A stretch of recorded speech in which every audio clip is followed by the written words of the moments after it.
বলছি যে ভগবান মনে হয় তোকে ঘুম দিয়ে পাঠায়নি। জেগে না ঘুমায় না কিছু, এই চোখ বোঝ। এবার আমাকে খেতে দাও। আধ্যার কি হয়েছে যে টানা 3-4 ঘন্টা ঘুমাবে? সেরকম ঘুম মোটে নেই। এই ড্রেসটা কে দিয়েছে? হ্যাঁ, হ্যালো বন্ধুরা, এখন থেকেই আজকের ব্লগটা স্টার্ট করছি। আজ বুধবার।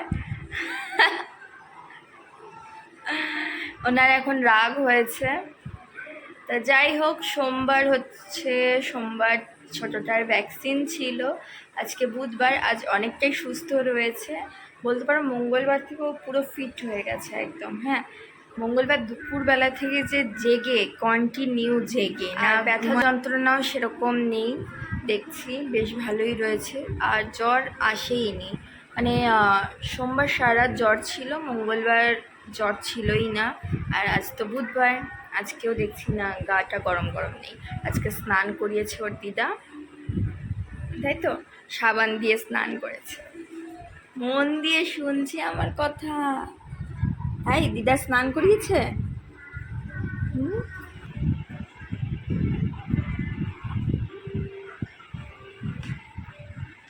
আধ্যার কি হয়েছে?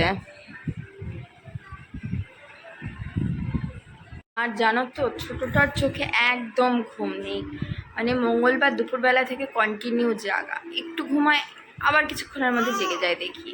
হ্যাঁ দেখো, এখনও জেগে। ভাবলাম দুপুরবেলা একটু রেস্ট নেব, কাল সারা রাত আমি আর ওর বাবা জেগেছিলাম। ওর দিদা একটু রেস্ট নিয়েছে, দিদার শরীরটাও ভালো নেই। এখন এই যে দুটোতেই ঘুমিয়ে পড়েছে, একটা খাটের ওই প্রান্তে আর একটা খাটের এই মাথায়। বিকেল গড়ি সন্ধ্যা হতে চললো, এখন যাচ্ছি রান্নাঘরে একটু চা করতে। সারাদিন এই দুটোকে নিয়ে আর পেরে উঠি না। মা আছে দেখে একটু রেহাই পাই, মাঝে মধ্যে একটু রেস্ট নেওয়ার থাকলে তখন মাকে ধরিয়ে দিয়ে আমরা একটু ঘুমিয়ে নিই।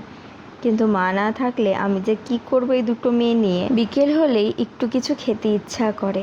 আমি তো চা খাই না, তাই আমার জন্য এই হরলিক্সটা করছি আর মায়ের জন্য চা করেছি। বেবি হওয়ার পর থেকেই আমি এই হরলিক্সটা কন্টিনিউ খাচ্ছি। যেহেতু চা কফি কোনোটাই আমি খেতে পছন্দ করি না, কফিটা তাও মাঝে মধ্যে খাই, কিন্তু চাটা একদমই পছন্দ করি না। তাই এই মম হরলিক্সটা খাচ্ছি, হাড়ের জন্য খুবই ভালো শুনেছি। তাই যে মায়ের জন্য র চা করে দিলাম, চিনি ছাড়া নুন চা, যেহেতু ওনার সুগার রয়েছে।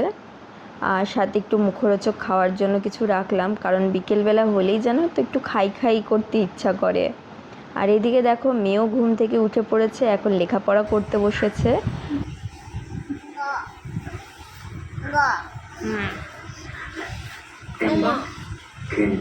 গয়ের পর উমা।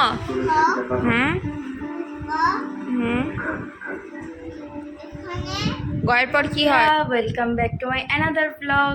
আশা করি তোমরা সকলে খুব খুব ভালো আছো, আর আমরাও ভালো আছি। তা এদিকে হচ্ছে ঐত্রী ঘুমোচ্ছে, এখন সকাল 10টা মতন বাজে। আর প্রত্যেক দিন জানো তো সকাল 10টার দিকে, ঠিক না মানে 9টা সাড়ে 9টার মধ্যেখানে উঠবে। ওই সময়ও খুব কাঁদবে, মানে ওই সময় হচ্ছে ওর স্নানের সময়, ওকে তেল মাখিয়ে স্নান করাতে হবে। স্নান দিব্যি মজা মেরে করবে, কোনো কান্নাকাটি নেই। তেল মালিশও একদম মজায় করে। যে অনেকে আছে না কান্নাকাটি করে একদম ফাটিয়ে ফেলে ঘর দুয়ার, সেরকম না, পুরো চুপচাপ তেল মালিশ করলো, স্নান করলো। এবার আমাকে খেতে দাও, খাওয়ার জন্য কাঁদবে। খাওয়ার সময় চুপচাপ খেয়ে দিয়ে একদম ঘুম। 10টা থেকে 12টা পর্যন্ত হার্ডলি ঘুমাবে, তারপর সারা দুপুর জেগে, সারা বিকেল জেগে, কখনো হয়তো সন্ধ্যেবেলায় ঘুমিয়ে পড়ে, আর নয়তো ওদিকে সারা রাত 3টে পর্যন্ত জেগে। এই হচ্ছে ওর ডিউটি। কালকে হচ্ছে ওর এক দিদা দেখতে এসেছিলো, দিদা দাদু। তা তোমাদের দেখাই এখন যে কী গিফট দিয়েছে পুচকিটাকে। তা এর আগে হামেশা মাসি এসে দেখে গেছিলেন, তখন রূপোর চেন একটা নজর কাঠি দিয়েছিল। তা অল টোটাল যা যা গিফট পেয়েছে তার একটা আলাদা ব্লগ করব, সেই ব্লগে দেখাবো। তা এখানে একটা ড্রেস রয়েছে, তো সেই ড্রেসটা এখন খুলে দেখাই।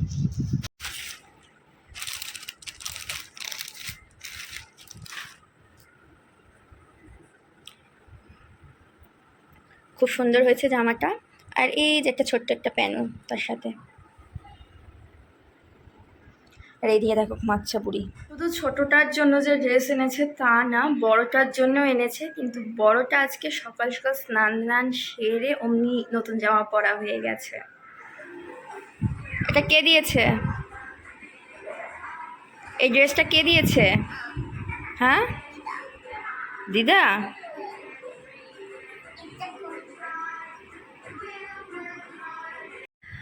বন্ধুরা, এইমাত্র ছোটার সাথে আমিও শুয়েছিলাম, কারণ আজকে অনেক ভোরবেলায় উঠতে হয়েছে। আর আজকে আমাদের ছোটটা 2 মাস পূরণ হলো, আজকে 18ই জুলাই। আর মোড়া নিচ্ছে, এত আর মোড়া নেয় ও বাবা।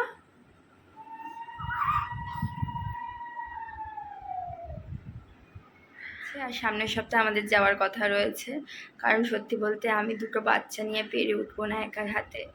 আগের বার একটা ছিল, ঠিক ছিল যে হ্যাঁ ওকে সামাল দিচ্ছি, ঠিক আছে ওকে ওকে সব, বাট এখন দুটোই, মানে এ তো সারা রাত জাগে প্লাস ওটাও জেগে বসে থাকে, আর সারাদিন তো দুষ্টুমি করতেই আছে। তা দেখি সামনের সপ্তাহে যেতে পারি কি না। আর এখন যা বৃষ্টি বৃষ্টি ওয়েদার, মানে চারিদিকে জল কাদায় ভর্তি একদম।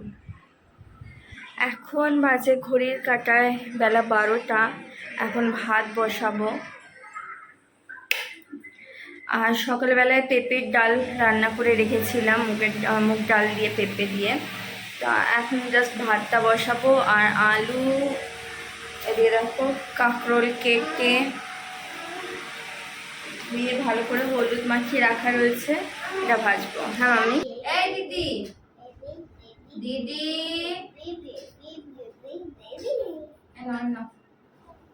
আসো কাছে আসো। এদিকে হচ্ছে আরাধ্যাকে ভাত খাওয়াচ্ছি, আর ওইদিকে ছোটটাকে ঘুম পাড়ালাম। তা ও মোটে ঘুমাতে চাইছে না, ওর ঘুম হয়ে গেছে। এখন 1টা মতন বাজে, আর মনে হয় না আর ঘুমাবে বলে। দেখি একটু যদি ঘুমাই সে ফাঁকে আমি খেয়ে নেব, কারণ সকালে সেভাবে কিছু খাওয়া হয়নি, খিদেও পেয়ে গেছে।